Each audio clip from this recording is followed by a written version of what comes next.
السلام عليكم ورحمة الله وبركاته. اللهم صل وسلم وبارك على سيدنا محمد وعلى آله وصحبه أجمعين، أفضل الصلاة وأتم التسليم. يا رب تكونوا جميعا بخير وفي أتم صحة وأحسن حال، ويجعل سعادة الدنيا والأرض ما بين إيديكم، اللهم آمين يا رب العالمين. يجعلها جمعة مباركة عليكم وعلى الكل بإذن الله. النهارده زي ما انتم شايفين كده روتيننا بسيط كده. بعت ابني يجيب لي، والله بقى لي فترة، هو خلاص يعني الواحد لما بيكسل ينزل خلاص يعني بتقفل معاه. بقى لي فوق الشهرين ما نزلتش من البيت. فمحتاجة حاجات كتير. عطيته فلوس، قُلت له: "هات لي دقيق وكيسين رُز كده." اكتشفت إن الزيت اللي عندي خلص، بعدين رنيت عليه قُلت له إيه عشان الفلوس لو ما كفّتش معاك، مع إن فضل معاه باقي كتير لإنه كان هيجيب عيش وحاجات، فخُفت إنه ما يكفّيش معاه. قُلت له: "هات لي كيس واحد وإزازة زيت." جاب لي دقيق الضُحى، وكان عندي كيس سكر، كيس رُز أصلًا فاضل يعني. وجوزي كان نازل قبله، كل واحد راح في حتّة يعني، راح السوق. زي ما انتم شايفين جاب البامية كده، دي أول مرة نجيب البامية الموسم بتاعها السنة دي يعني. أول مرة كمان يجيب لي بامية بالحجم ده كبيرة، مش ورغم كده ب60 جنيه، مش عارفة ازاي. العنب برضك عشان أنا اللي دايما هما بيحبوا إن أنا اللي أجيب الفاكهة وهو ذات نفسه جوزي بيقول إن أنا يعني في الفاكهة بجيب فاكهة أحسن منه يعني بجيب الحاجة مسكرة وحلوة. تمام. العنب جايبه برضك الكيلو ب50 جنيه، ليه مش عارفة. الخيار بقى عشان انا يعني هو بقى له مرتين كل ما يسألني على مخلل اقول له اشتري بقى، طالما انت مش عايز تجيب لي حاجة للتخليل. مش عارفة اخلي، انت بتجيب لي الخيار وحش وعلى القد وكده، بستعمله سلطة بس. فجاب لي بقى، نزل بقى جاب لي كيسين خيار ده، وانتوا شايفين بيقول لي: اما اشوفك بقى هتخللي ولا لا. قلت له: انت مش متعود كل المخلل تاكله من ايدي يعني. طماطم، هي حجمها صغير بس حلوة قوي والله، وجايبة كمان سعرها حلو قوي، جايب بخمسة، الكيلو ب5 جنيه. مش عارفة ما جابش كتير ليه، يعني لو كان جاب كتير كنت سبكتها.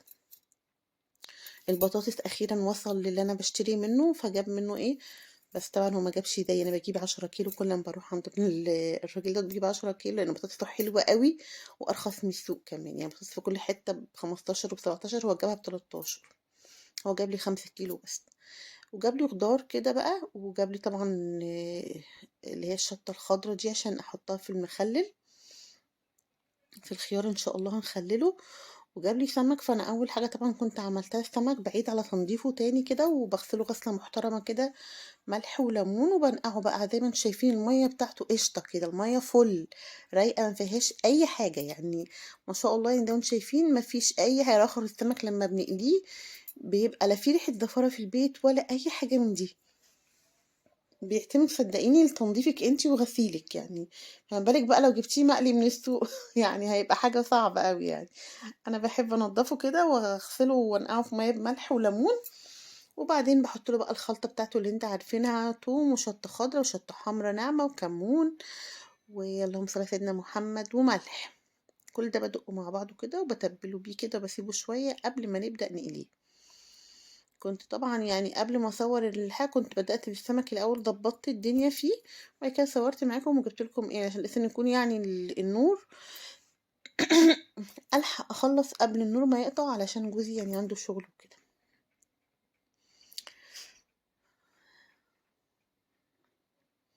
دعوة بقى حلوة كده من القلب بحق الجمعة المفترجة دي كده، لإخواتنا الفلسطينيين، إن ربنا ينصرهم في أقرب وقت كده نصرا عزيزا جميعا يتعجب له أهل السماء والأرض، ويرد لهم أرضهم بحق جاه النبي يا رب، ويرد لهم كل شيء اغتصب منهم. وربنا قادر وحده يعوضهم عن كل اللي شافوه. يعني ربنا وحده عالم، مهما نقوله حاسين بيهم أو متضايقين أو موجوعين عشانهم، فهم يعني هم في النار نفسها، وربنا أكتر.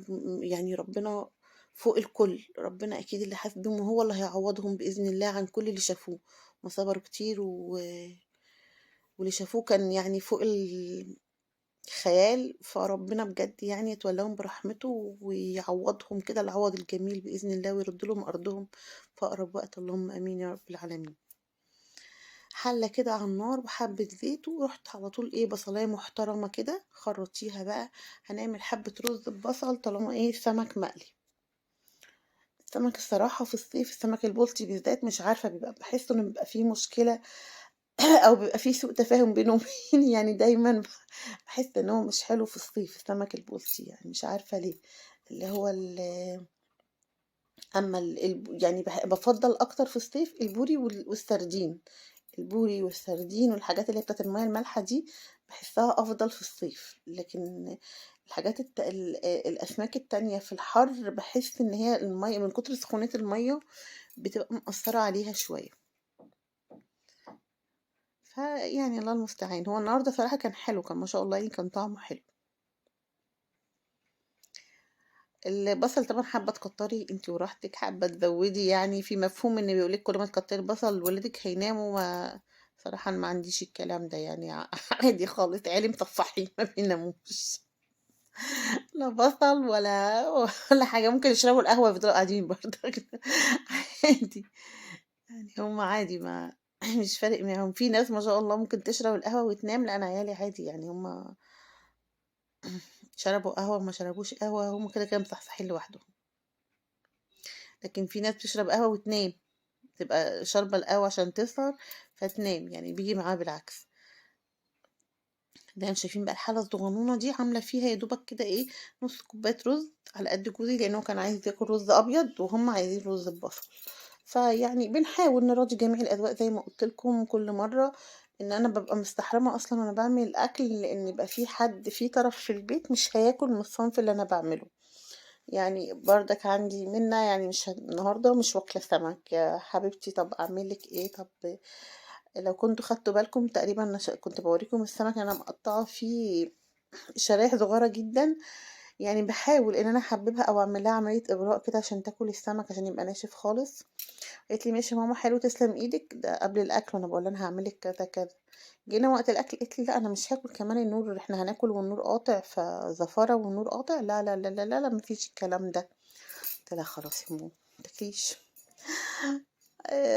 جبت لها برجر وكده وعملت لها هي بقى بعد الغدا، لان انا كنت عارفه ومتاكده ان هي مش هتاكل يعني. اول ما البصلايه احمرت كده دارتها على عيني التانية عشان كنت عايزه الحق السمك نقليه، والعين دي هي اللي انا يعني برتاح لها في قلية السمك يعني. غالبا برتاح لها في كل حاجة يعني، بحب استعملها قوي في كل الأكل، هي والعين اللي في الخلفية التانية في الناحية التانية، بس طبعا الكاميرا مش جايباها. وانا بقى ايه، ما انا لو نقلت الكاميرا كل شوية يبقى انا مش هصور ومش هشتغل. انا ببقى عايزة اعمل اكل فبحط بثبت الموبايل في حتة واحدة وخلاص على كده، عشان انقله من يمين لشمال يبقى انا والله ما انا مصورة فاهمني.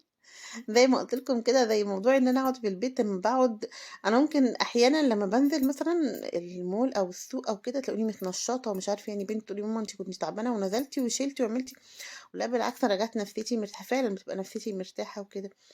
ممكن انزل تاني يوم وتالت يوم، لكن لما بقعد بقى فاهمين يعني لما تقعدي اسبوع كده في البيت ببقى خلاص. عندي قابلية ان افضل قاعدة، ممكن اقعد سنة ما انزلش من البيت الا اضطراري، يعني لو اضطرتيني لحاجة يعني ايه، هي اللي غصب عني يعني. انا بقالي شهر ونص ولا شهرين كل يوم اقول ايه، لا انا اللي هنزل استوى بكرة، لا انا هنزل اروح فتح الله مثلا محتاجة حاجات هم مش عارفين يجيبوا لي الحاجة اللي انا بعوزها يعني. كل مرة اقول لكم انا فعلا ببقى بلف كده ببقى شايفة ايه اللي انا عايزاه ايه اللي انا محتاجاه فبجيبه. لكن صعب أوي إنِّك تطلبي من حد فهُم بيجيبوا لِك الحاجة يعني على قد بالضبط، أو الطلبات اللي أنتِ مش عايزين يجيبوا طلبات كتير أو مش عايزين يشيلوا، أو يقولوا لِك مثلًا طالما مش محتاجاه النهارده هاجيبه ليه، فاهمين أنتم القصة دي؟ الله المستعان. بدأت بقى نقلي السمك كده بتبِّلته في الدقيق، وطبعًا باقليه كده إيه زي ما أنتم شايفين بتقلي على نار وسط. السمك ممكن يخدعِك ويحمر بسرعة وهو ني من جوه، فلازم تحرصي منه كويس قوي وتخلي نارك وسط وتغيري من جنب لجنب، متغيريش فيه ان هو بقى لونه مثلا بني كده قدامك ان هو خلاص يبقى كده استوى. بعد ما سبت المية تغلي كده بتاعت البصلاية كده ونزلت اللون، شايفينه اللون الحلو ده، هو ده اللون المظبوط بتاع الرز الصيادية. غير كده لا، هو ده الرز اللون اللي هيطلع لك رز تمام التمام. لا بدون سكر بقى، لا كرملت له سكر ولا حاجة، هي البصلة وخلاص. هكرمل سكر للرز الصيادية ليه؟ هي البصلة انتي بتحمريها جامد وخلاص. في مطاعم بتحرق البصلة عشان تاخد اللون وبترمي البصلة مش بتحطها في الرز. بترميها ازاي يعني؟ هي بتحرق البصلة تاخد ميتها كده وبعدين تصفي المية في مصفى تاخد المية بس كده عشان تلون بيها الرز، لكن احنا بنقول ان الرز يعني كده كده البصلة مطعماه مخليه حلو. حطينا الرز بتاعنا زي ما انتم شايفين بقى، وكنا انا بحب احطه توابل ملح وشطة حمرا وكمون. توابلك طبعا انتي حرة يعني، وبتحطي التوابل تريحك. كنت ولعت بقى على الرز الابيض، هو كمان كنت نقعته شوية، وبعدين ولعت على ده وده مع بعض كده. وبنكمل قلية بقى السمك، وبعمل برضه حاجات تانية لو في مواعين بظبط الدنيا، بملى ازايز اول باول علشان خاطر ما يعني ما تبقاش الدنيا مكركبة.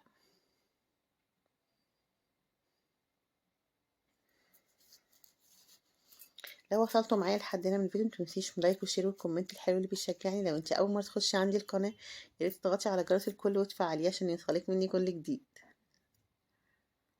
اول ما بتحسي ان الرز اتشرب، بتبداي تقلبيه من تحت لفوق، عشان خاطر احيانا البصل بيسقط تحت خالص في قعر الحله ويلزق ويشيط منك، فلازم تركزي كويس قوي في الموضوع ده. خلاص حسيت ان هو اتشرب الميه اللي فيه، بروح مهديه النار شويه وحاطه له الشياطه كده. ما عندكيش شياطه، بتهدي النار خالص وبتحطي احلى. يعني العين التانية ما كانش عليها شياطه، هديت النار خالص، اللي هو الرز الابيض يعني بدون شياطه، ورحت مهديه له بس النار. شايفين بقى لون السمك طالع مظبوط ازاي؟ مظبوط ما شاء الله، ومش شارب زيت، لان بطلعه على مصفى زي ما انتم شايفينه، بسيبه كده في المصفى لحد ما يشفشف ويبرد خالص، وبروح نقله في طبق تاني.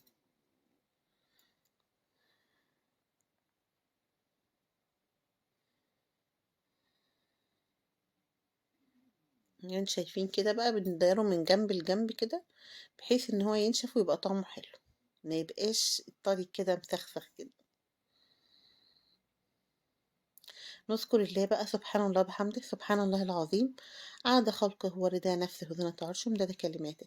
سبحان الله والحمد لله ولا إله إلا الله والله أكبر، ولا حول ولا قوة إلا بالله العلي العظيم. يا الله.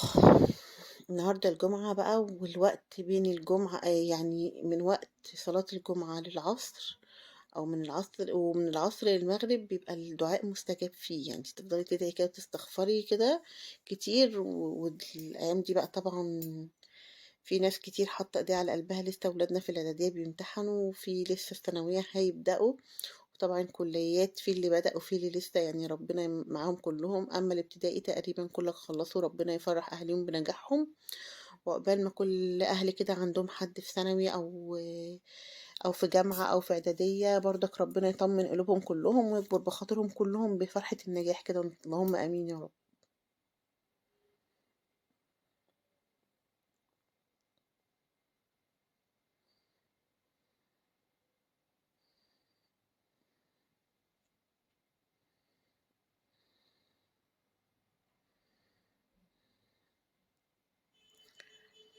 هو يعني أكيد النور هيقطع عليا، بس يعني ه- هناخد صورة كده برضك في الآخر كده، والنور قطع عادي وفعلا احنا اتغدينا النهاردة والنور قطع. يعني الصالة الإضاءة فيها بتبقى كويسة قوي، إن احنا بفتح البلكونة وبفتح الستارة، لأن البلكونة طبعا مقفلاها ستاير وكده. أما بنفتح الستاير الشمس بتخش، فبتبقى منورة الصالة كلها. بقفل السلك طبعا عشان الدبان، الأيام دي طبعا الدبان بالنهار وبالليل الناموس ما شاء الله يعني. الحر يجي من هنا تلاقي بقى ايه، كل الحاجات دي تلاقي هموش يا ناموس يا دبان مش عارفين نلاحقها منين ولا منين. وزي ما انتم شايفين كده عملت سلطة، شايفين لون الرز بتاعي مظبوط ازاي؟ لون وطعم وريحة أقسم بالله عادي طب أقولكوا يعني.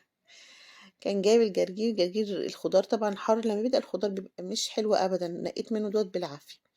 ده كان الفيديو بتاع النهاردة، أتمنى يكون عجبكم، متنسونيش من لايك وشير، ومعدنا معاكم الفيديو الجاي بإذن الله، والسلام عليكم ورحمة الله وبركاته.